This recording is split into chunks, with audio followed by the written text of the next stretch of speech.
Let's feed our heads. Perhaps the most important lesson that I learned in college about reading poetry occurred on a day in a class on 19th century American poets, when I commented that unlike just about everybody else, I was not a great fan of the poetry of Edgar Allan Poe. That poetry seemed to me phony through and through. Like the lecture that Poe gave about how he composed The Raven, which is just, he's just made it up. It's not true. Poe made really significant contributions to fiction. He created the detective story and the whole ambiguity between madness and the supernatural that is the stock in trade of a lot of horror and science fiction today. So these are enormous accomplishments. And some of his work, yes, he had some talent as a poet. But a lot of the poetry seems to me contrived and false. The professor said, "Well, that's a problem. You're not believing him because you can't read a poem well unless you take the author's trip. Unless you take the author's trip." And then he shoved everything off his desk and lay back on the desk and closed his eyes and recited from memory Poe's Annabel Lee. And it was mesmerizing. I still hold my opinion about Poe, but I've never forgotten that lesson. One thing I try to teach my students about reading poetry and stories is that they have to enter into the work. They have to go into the world of the poem in their imaginations, and there they have an experience, a vicarious experience. And it's that experience that has significance. That's how a poem means.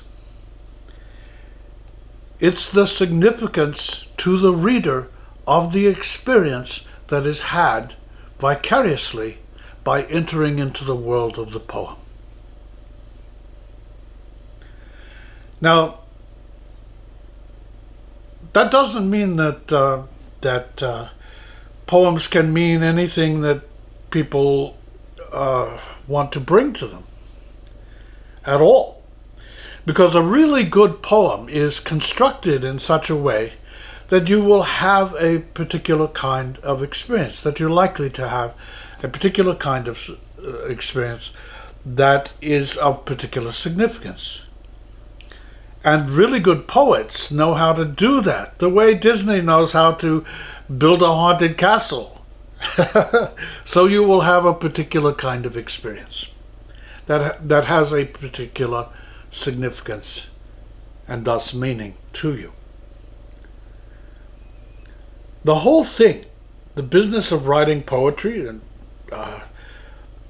making art generally, is about bridging the ontological gap between people. Ontology being the study of being.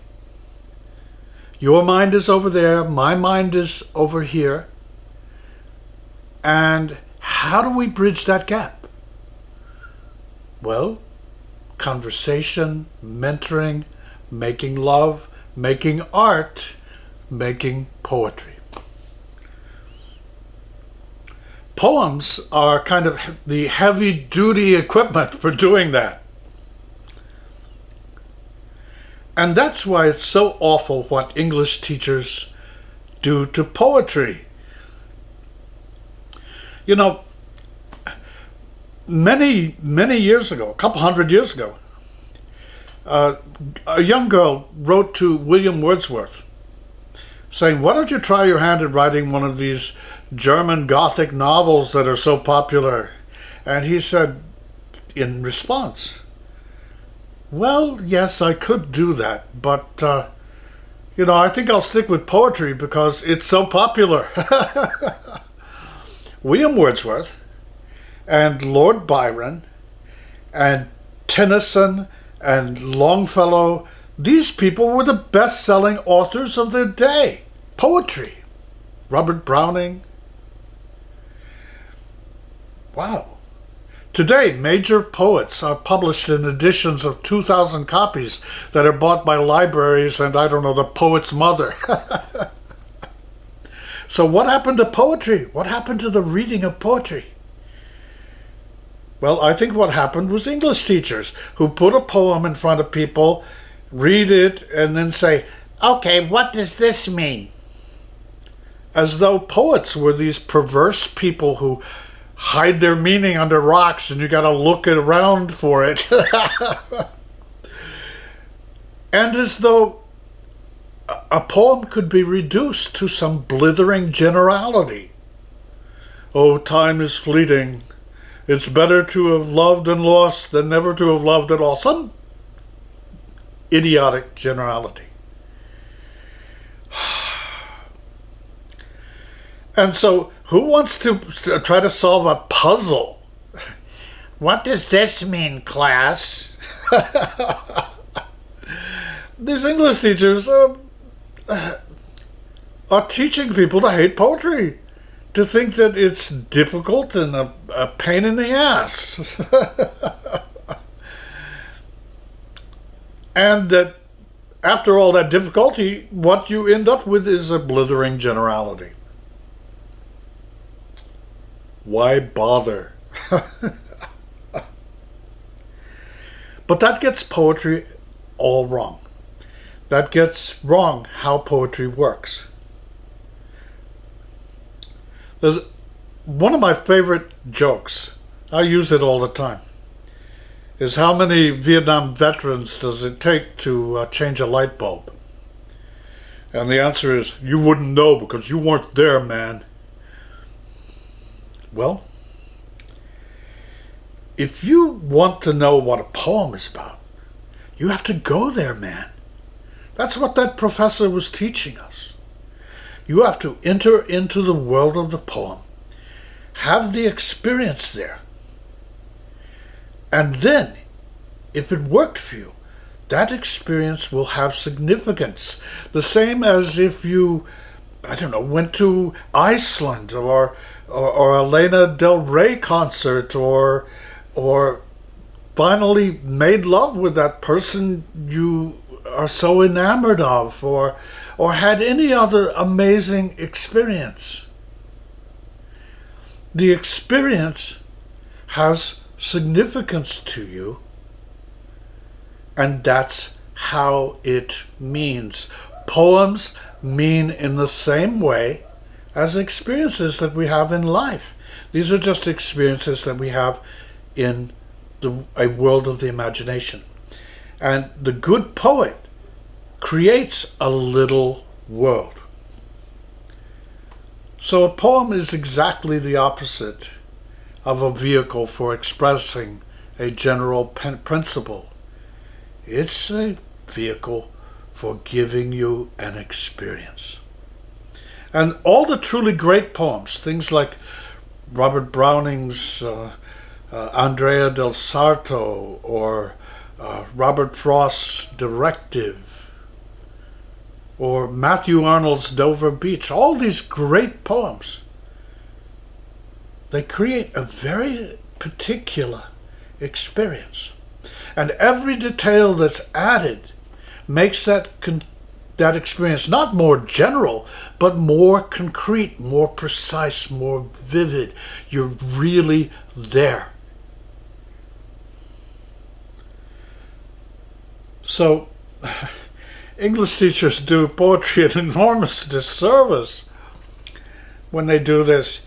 Okay, we've read the poem, now what does this mean stuff? I mean, that's just terrible. It gets it all wrong. than not understanding how a poem means. A great poet renders a world in a few deft strokes. I want to ask you to go look up Derek Walcott's magnificent poem, Map of the New World. I'll put a link in the comments below. In a couple of sentences, Derek Walcott creates a world. He drops you down into it. The poem takes place after the sacking of Troy. Troy is an ash pit by the sea in a drizzle, and Helen's hair is a gray cloud. And what's left is for Homer, the poet, to recreate that world. Poof! Magic. A poem is magic that creates a world that you go into, you have an experience there, and that experience is significant to you. It's meaningful to you. So, reading a poem is an exercise in the imagination. All right. I wish I could read the Walcott poem to you, but such is the world of copyright. So poems mean in ways that treatises don't mean. If you read the Dover Beach poem by Matthew Arnold, there you are, in a hotel room. You're hearing the roar of the sea as it comes in and out. You're trying to talk to a woman who's barely listening to you. And you're feeling this loss of her and of your faith, of your belief in the progress of humanity.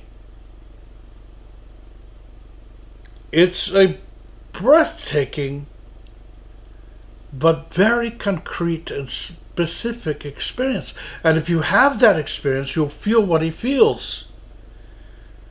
And that's what the poem means. You can express that in a blithering generality, but it's not like being there, man. You got to go there. There has to be, in the poem that you write, if you're a writer of poetry, there has to be a there. There has to be a place that the reader goes to.